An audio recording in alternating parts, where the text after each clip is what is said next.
Hello, everyone, and welcome back to my channel, or welcome here for the first time. For those of you who don't know me, my name is Danielle Gray. I am a mindset and manifestation coach, transformational teacher, and spiritual mentor here on YouTube and various social medias, and I am so happy that you are here. For those of you who are not aware, we're already on vlog 5, so I'm assuming you've seen the first few, but if you haven't, I'll give you kind of a recap. My family and I are relocating to Nicaragua from Canada. Actually, we're about T-minus 6 days to arriving. At the time of recording, we are, at this time next week, we will be probably through or going through the border right now from Costa Rica to Nicaragua, maybe even on our drive home by now. I don't know, roughly.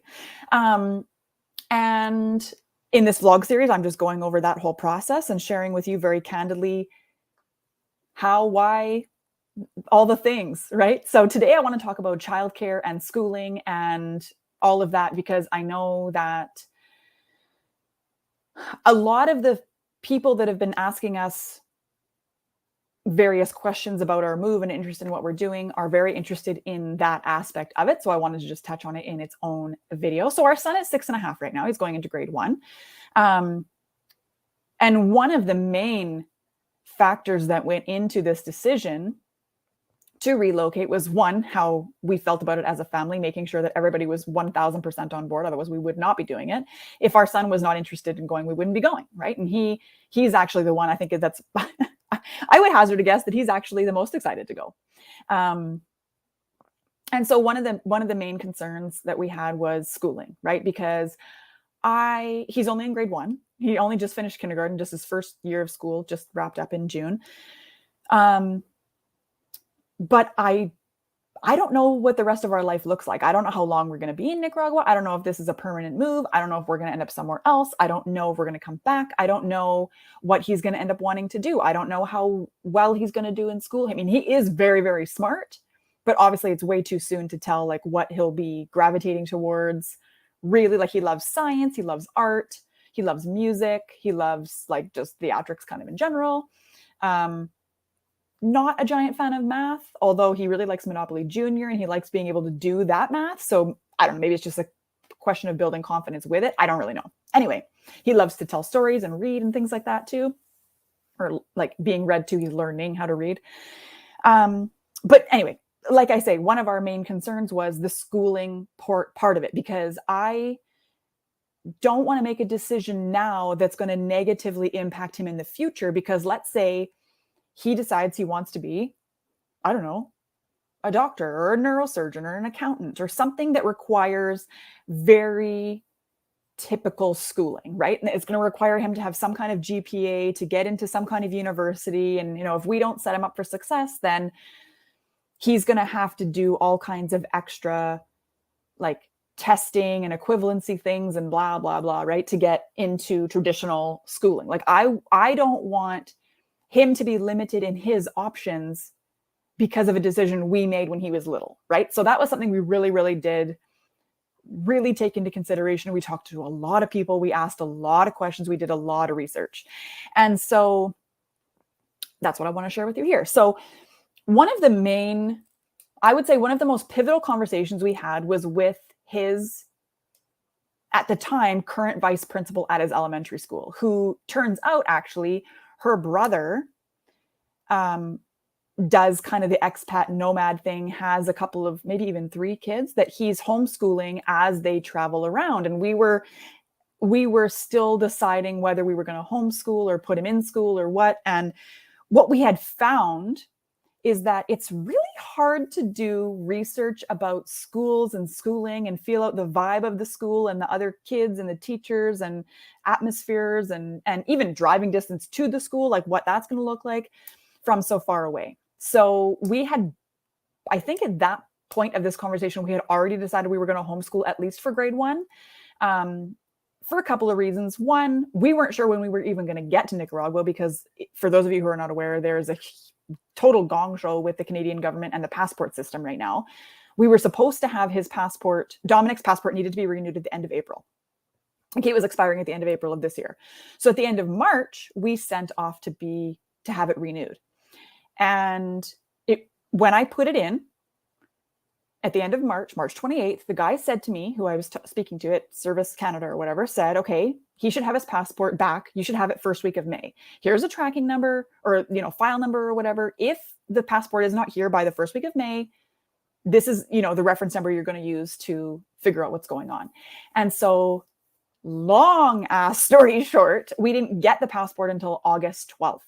So it was like 4.5, April, May, June, July, basically 4.5 months to get his passport when it's supposed to take like 6 weeks or whatever. So because nobody could really give us an answer of what was going on or how long it was going to take. And the government, like, we kept asking them to call us and give us an update. They wouldn't do it. And it was like, okay, so I don't know when this passport's coming. I don't want to commit to putting him in school and then passport doesn't come until freaking January and he's missed, months of school. And we probably would have had to pay tuition anyway.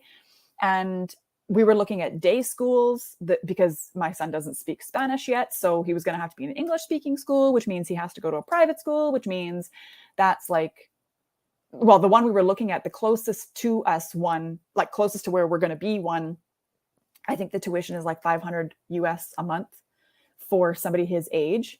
And we had heard mixed things. Like we had heard that the kids at the day school, some of them still need tutors and some of them still need this and that. If you're paying for a private school and a tutor, like that's going to add up pretty quickly, right? So, and I'm not saying it's not worth it at all, and obviously if my son needs help and extra whatever, he's going to get it. And if he wants to go to day school, that's what we'll end up doing. But I want to do that research from inside the country already, right? Like I want to feel it out. I want to go see it. I want to talk to the teachers. I want to talk to other parents. I want to see what other people are doing. I want to see what the feedback is. I want to see what the other options are, and anyway, so we had basically decided for grade 1, we're going to just homeschool him because, I mean, quite honestly, like it's grade 1, how hard can it be, right? So we were talking to his teacher and she basically said, grade 1 obviously just expands on kindergarten. So like in kindergarten, they're doing math, like multiples and subtraction up to 10. So grade 1, they want you to be able to do addition and subtraction to 20 and, learning to read and learning to write and, spell and things like that. So I figure, okay, basic math and basic reading, writing, like we can do that.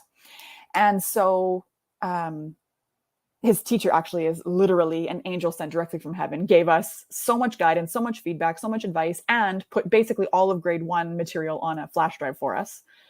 So we have all those resources. Plus we found some stuff at like Walmart, like Canadian curriculum, grade 1, reading, writing, math, found some flashcards. I even got a friend of mine that I went to high school with that I recently reconnected with, homeschools her kids. And she uses this program called For the Love of Homeschooling, which is based actually in the States. But anyway, she shared this back to school bundle thing that I ended up getting, which has some curriculum. Some of it won't apply because it really is based on Western civilization, US, Canada stuff. So like, for example, there's like a fall, I just kind of glanced through it so far, but there's like a fall, section curriculum piece of it that is not going to apply because we're not going to have the same vegetation, the same flora fauna is not going to be the same. So I'll either skip it or adapt it or whatever. But anyway, the bones of it are there. There's a planner and some worksheets and blah, blah, blah, and whatever. So it's good. But anyway, back to this conversation with the vice principal. So we're talking to her and her brother, like I was saying, has 2 or 3 kids who he homeschools as they travel around. Right now, they were in Japan and they were in the middle of moving to, I don't know, Africa or something, or Egypt or South Africa. I don't remember. And it doesn't matter. Anyway, and she was saying, with having known Dominic, she actually did quite a bit of time in his classroom for various things. I don't know if she was teaching or helping or what she was doing, but she was very familiar with him and his learning style and how well he was adapting to being in school and the curriculum and how smart he was and all that. So she was like, first of all, your son, I don't mean to brag here, but she's like, your son is so bright. He will not have a problem being homeschooled. Like and she said to us, even the benefit to you guys of homeschooling him is if you find that he's accelerating, you can just keep going. Like there's no rules in homeschooling that says you can't just keep going. So she's like, in theory, let's say he just continues to devour the content, is very, really good at it, really, academically inclined, you could potentially finish school early. right? Like if you were going to stay with that in the long term.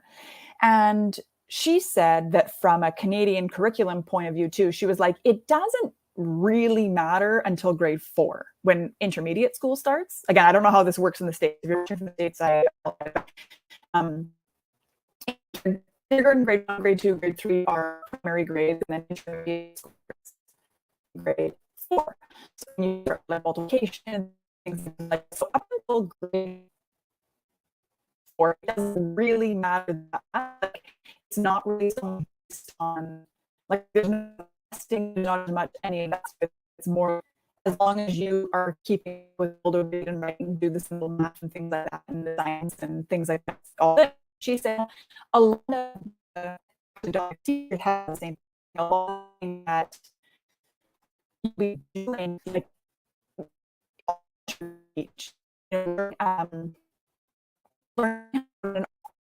helping around the property with the growing vegetables and running the solar power and all that stuff. A lot of that stuff is going to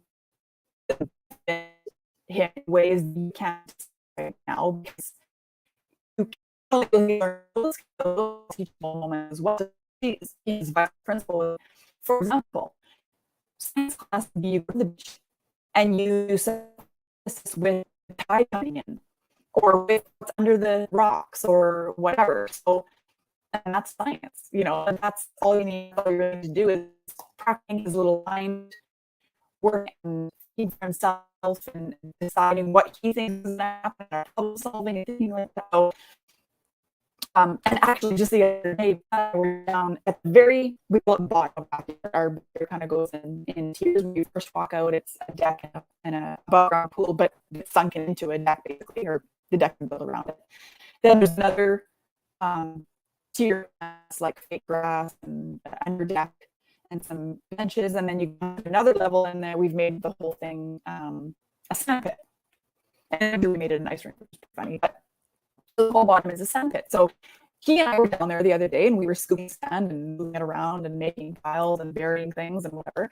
And then we had these 3 different shovels and this bucket, and I was scooping sand into this bucket, and I thought, oh, maybe we can practice, homeschooling. Maybe I can, because my husband, let me digress for a second off on a tangent. So my husband is going to handle the majority of the homeschooling while I am doing business things, and then we will reconvene after.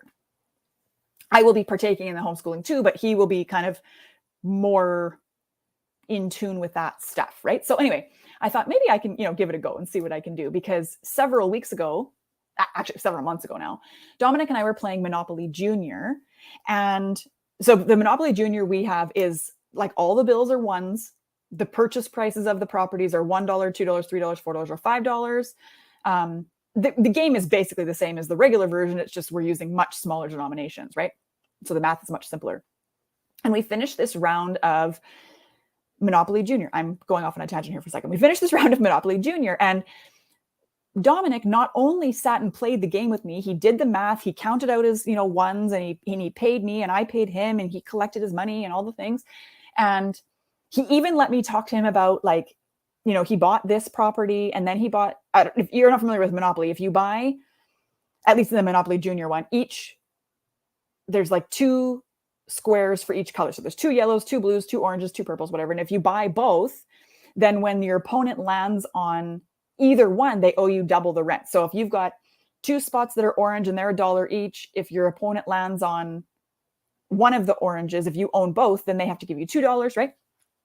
So I was even going into explaining to him that, okay, now once you're investing in the property, and then when somebody lands on it, you've made your profit back, or you've made your investment back, and then it's purely profit. And then, we were talking about now it's all liquid asset, because now it's cash coming in. He was listening to me, like he was into it, right? And I couldn't believe it. So I kept going with it. And then when we were done playing, I thought, oh, wait a minute, like that would count as math class in a homeschooling setting. And I thought, okay, well, I can do this. And anyway, so back to the sand. So we're down at the sand, and we're going to fill up this bucket. And I picked up the big shovel, and I said to him, was like, okay, this is probably a teaching moment. So I said to him, let's think about this for a second. How many scoops, this big scoop here, how many scoops of sand do you think it's going to take me? If I scoop it like this and I have it heaping, if I have it like this, how many scoops do you think it's going to take me to fill this bucket up? And so he said 5, and I scooped it and it was 5. So it was like, he really did look at the volume of the bucket and the volume of the sand I had in the shovel. And he really did think about it, because he was right on. Right. And then I used the smaller shovel, and then a smaller shovel still. And then we decided that, so the big shovel took 5 scoops, the little shovel, the littlest one, took 35 scoops. So then I went into saying, okay, well, that's 7 times more scoops than this big shovel. And then I said to him, okay, Dominic, let me ask you something. If you had a job where you were being paid to fill this bucket over and over again all day long, which shovel would you use? What would be a more efficient use of your time? Which shovel? And he's like, well, the big one. And I said, right, because you need 7 times less scoops, right? And he was following me the whole thing. I thought, oh my God, this is science, because we're talking about mass and volume and all this. And it's math. We're talking about, I was like, man, this is okay, sweet. So it was a really cool experience for me to not only be playing, but realize that it's like, some of you might be thinking like, well, duh, like that's what parenting is. And I know that, but it was just kind of funny that I'm thinking about it in terms of homeschooling, and like that counts, you know what I mean? And it was just like, man. And side note, and I did say this in one of my previous videos, I think, as I go further down my spiritual journey, right? And as I evolve as a person, and as I align more fully with, who I am and what I'm here to do, and the truth of, how it all works, the less in tune I am with the traditional school system. Because in my opinion, the traditional school system is essentially made to groom employees, which is nothing wrong with that.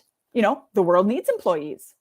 But for an entrepreneur like me, and I used to be an employee, I was very much in the system, man. I was like, why would you want to be an entrepreneur? That's way too stressful. I would never do that, blah, blah, blah.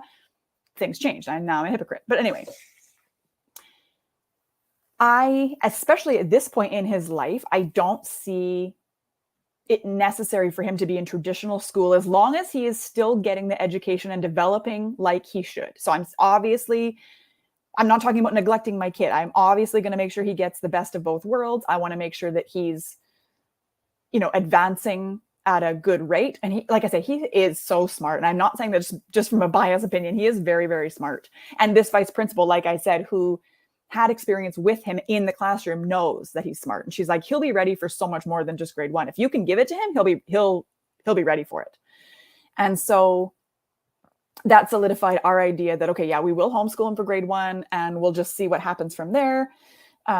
Because we want to take the time to adapt to our new home. We want to adventure around. One of the reasons we're shifting in lifestyle is because we don't like to conform to this, you should be doing this 9 to 5, Monday to Friday, blah, blah, blah. Like, I want the freedom to do what I want, when I want, with who I want. And my son homeschooling plays into that, because in Nicaragua, for example, like, where we are in Canada, obviously the sun is out for longer days in the summer and shorter in the winter and blah, blah, blah. But in Nicaragua, where we are, the sun comes up and sets basically at the same time every single day. So it's very consistent.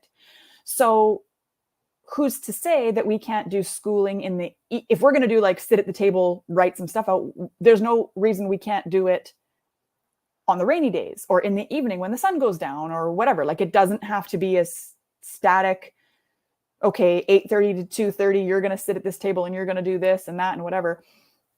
And through our conversations too, we learned that especially at these younger ages, the only reason school is so many hours is because there's so many students that need attention, and it's impossible to help each one in a short amount of time. But if it's just you one-on-one with your kid, you can do like the whole day of school in like an hour and a half, 45 minutes even for little young kids, because it's mostly play. Like kindergarten, grade 1 is like, there's a lot of play-based learning anyway. So why can't it be adventure-based learning? Why can't it be a play-based learning and creating a home environment learning, in the off-grid environment we're going to be in, right? So all of that played into our decision to move and to homeschool him. And because there's two of us, we don't need to worry about childcare. I'm going to be, like I said, running my online business from my computer when I feel like it / when I have to, because I've got, at this point of recording, how my business is structured is on Sunday evening is the deadline for my high-level mastermind clients to submit their weekly accountability to me. So they fill out this Google form that keeps them accountable to their goals and to their higher selves and allows them to call themselves out. Anyway, right? And then on Monday, I go in and I read all of their feedback, and then I go into my WhatsApp app and I send them voice message, personal coaching privately to each one, and I give them their feedback. And then right now it's Wednesday mornings. I do think that the time and day of the week that our group coaching call will change once I move. But for right now, it's Wednesday morning, 9:30 a.m. Pacific Standard Time to 11:30 Pacific Standard Time.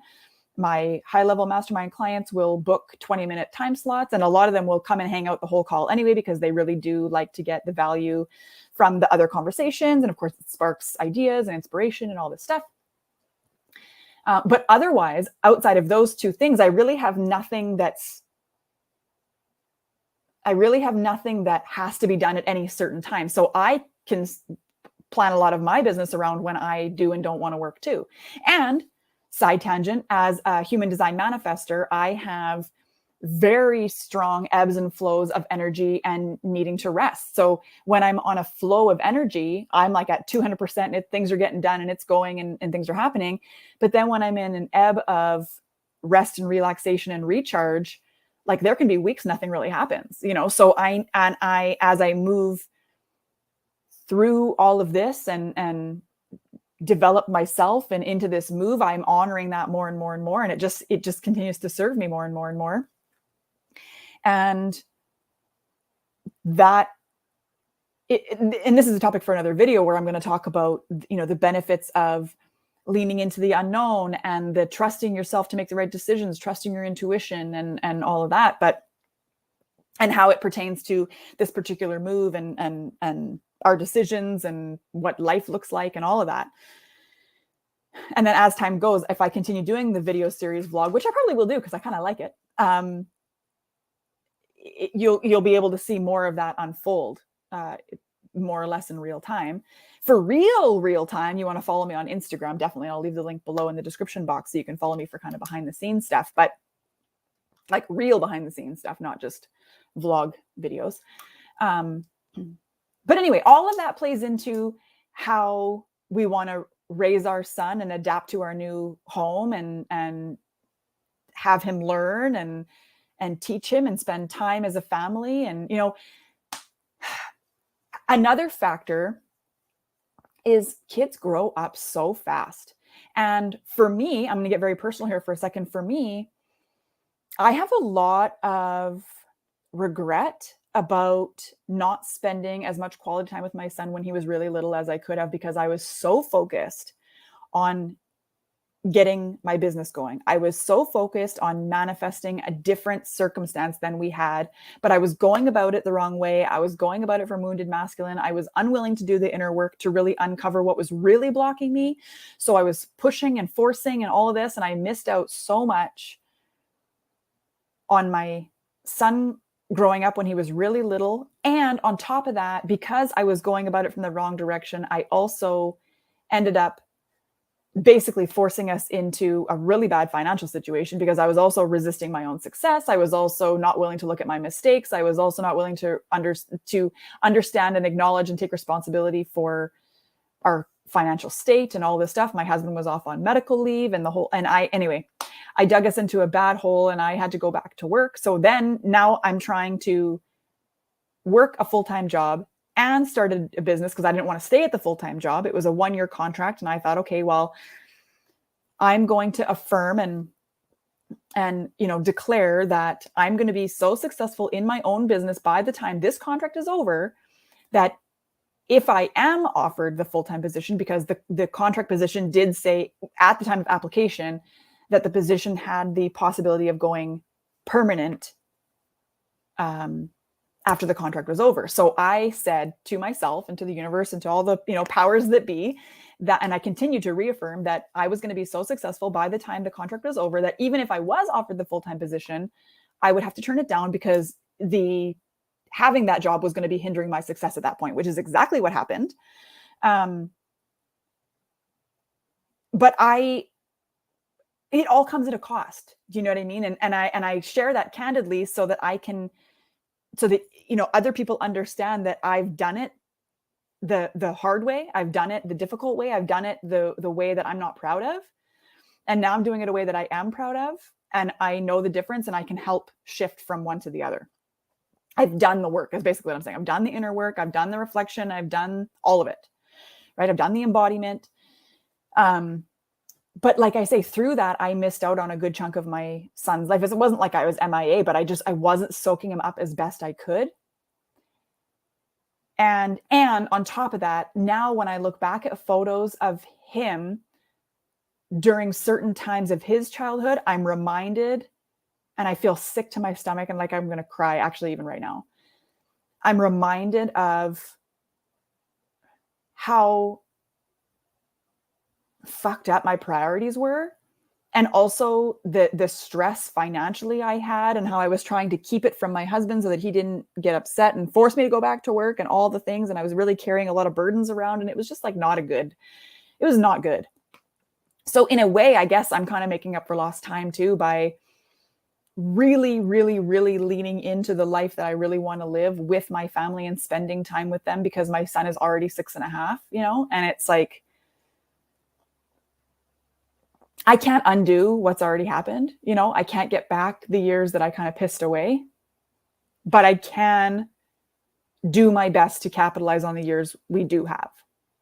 Right. And I love my son, and I know he loves me, and I don't, it's funny because as you do the work and you undo childhood trauma and you look at why you are the way you are, and the programming and the subconscious beliefs and all this shit, it's like, it's hard to not consider how much of that is and isn't rubbing off on your kid already, and how much damage you've already done.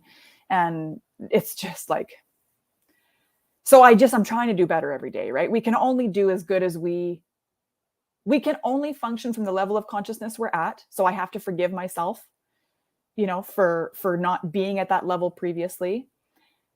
I was doing it from a place of good intent. I was trying to better my family's life. I was trying to take responsibility and be the hero in the scenario, right?